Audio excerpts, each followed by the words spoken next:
Yun mga kahasang, eto na naman at nagluluto tayo ngayon.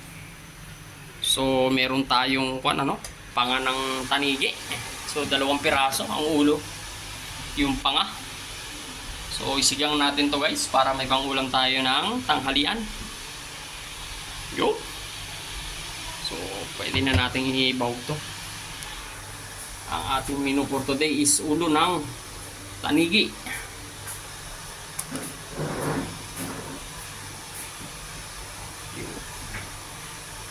Tama to guys sa ating pananghalian, ano? Medyo may kainaman rin sabaw na ere. Sabog na naman ang lahat ng sasabog nito.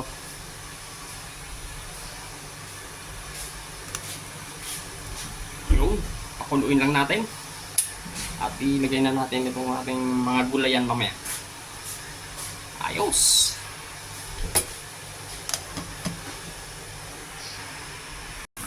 So, balikan natin, ano? So, add na rin tayo ng pampaasim, guys, no? Para maramdaman natin yung asim mamaya. At saka yung sili, naglagay tayo. Para medyo mainit-init ang ating higop mamaya. Ayos, balikan natin maya-maya. Tapos lagay na natin yung gulay. Yun na nga, ayos na. So, malambot na ang ating karne ng isda. Panga ng isda.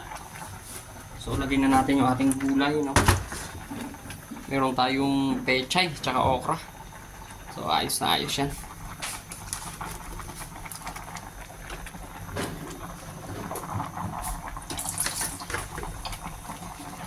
Yun.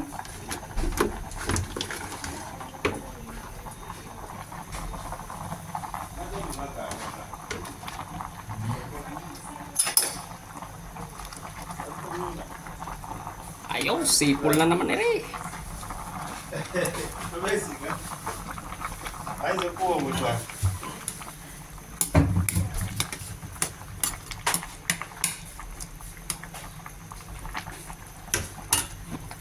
Ayos. 5 minutes. Yun na nga guys. Ready na na ating lagayan at tayo ay handa ng kumain. Ayos.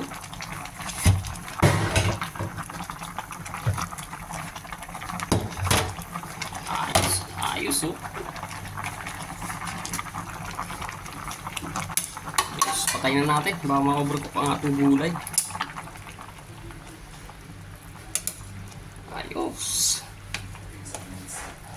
Sipol na naman yan. Natakpan yung ating natakpan yung ating yun oh. Hiwalay na. Naghiwalay na sa lambo.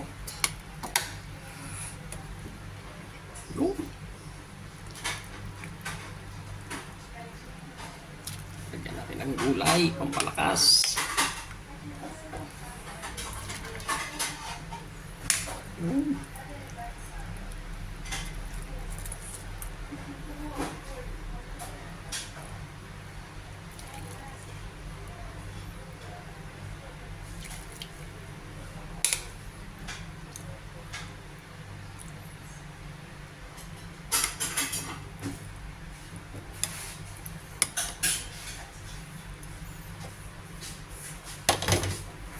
Ayos, ready na.